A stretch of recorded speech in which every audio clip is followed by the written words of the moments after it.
Hi guys, I'm Tara Phebus. I'm the director of the Nevada Institute for Children's Research and Policy. And we are a research institute under the School of Community Health Sciences at UNLV.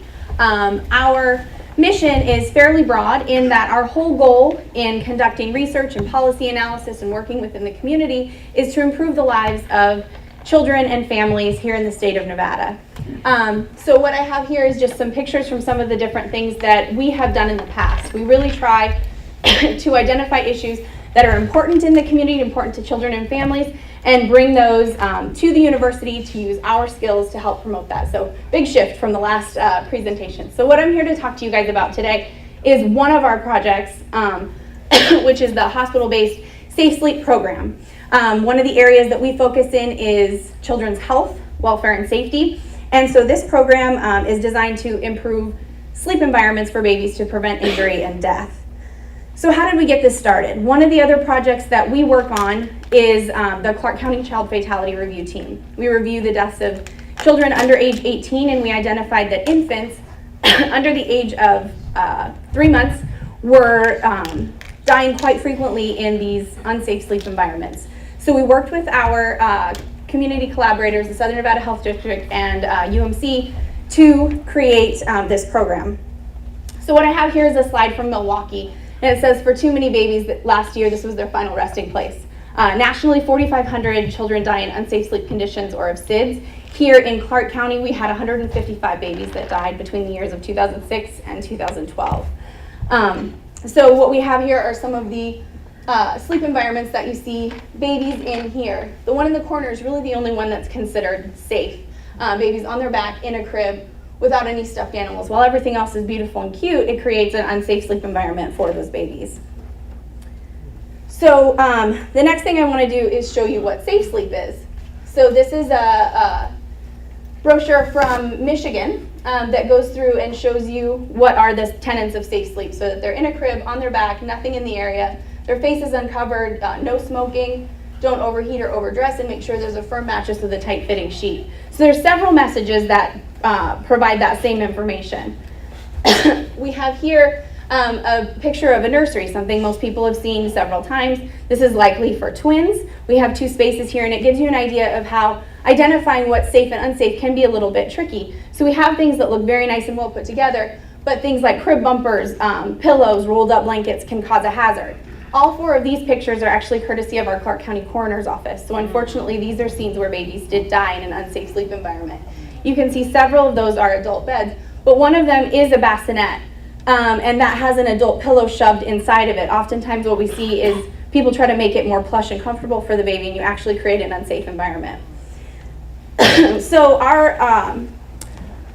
our goal here is to reduce these incidents. This started in the 1990s with the Back to Sleep campaign that many of you have probably heard of, but what we're trying to do is move further than that, and this is a national movement, that it's not just back to sleep, but safe to sleep. So we want to make sure babies are placed on their backs, but also in a safe environment. So we created a plan where we're going to work with hospitals to implement a program to train parents when they're in the hospital right after they've had the baby, and we want to have 5 components to that training. So one of them would be implementation of a sleep position policy within the hospital. The second one is to train the nursing staff to audit the sleep position within the hospital, train the patients, and then also collect data.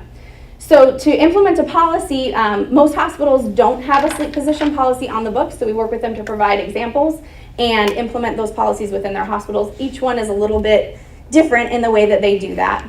The second would be that position audit, where we actually go into the hospital before and after the training and take a look at where babies are placed to sleep and how they're placed to sleep, understanding that modeling is really, really important while parents are in the hospital because they'll mimic whatever the nurses do there. So in addition to that, then we have the nurse training, where we want to train them the importance of safe sleep and their role as models for parents in mimicking that safe behavior. So we did an online training, and we also did an in-person training for their management staff that talked to them about safe sleep, but then also about the program that we were going to be implementing with their patients. So the next piece would be the parent training. We created an 8-minute video in both English and Spanish that was provided to parents while they were in the hospital immediately, well, not immediately after delivery, but while they're recovering. They watch this video and then they complete a short survey that kind of measures what they learned from that video. And then we asked them if we could contact them 3 months later to find out what they're actually doing and if they're practicing those safe sleep tenets that we provided to them.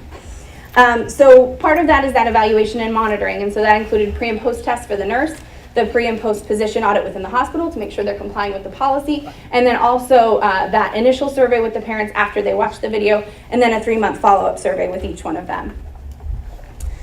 So what we want to do is expand this program. It's a 5-year grant through HRSA, and what we want to do is implement the program in all birthing hospitals here in Southern Nevada, be able to create a package that we can then move up to Northern Nevada, and have it be sustainable within the hospital where it's institutionalized for them, that they continue to move forward with the education on a regular basis and the education for the nurses and the parents. So we also want to pair with other public initiatives related to safe sleep promotion. Cribs for kids, making sure that families that can't afford it actually have a separate sleep space for their baby that they can stay in. And then also working with, I just have a lot of pictures of babies now, that everyone knows what safe sleep is, what that means, and why it's important for you and your family, and also for others that care for children. We trained 214 staff under this program at our pilot hospital. We had 760 parents watch this video, and we've done follow-up surveys with 59 of them so far. So next steps for this year and next is to continue to implement this program in other hospitals within the Valley, continue to collect data and improve that program so that we do have a package that can go to other hospitals that includes the policy, the training for staff and parents, and we want to monitor to reduce the number of fatalities in our community. So thank you very much.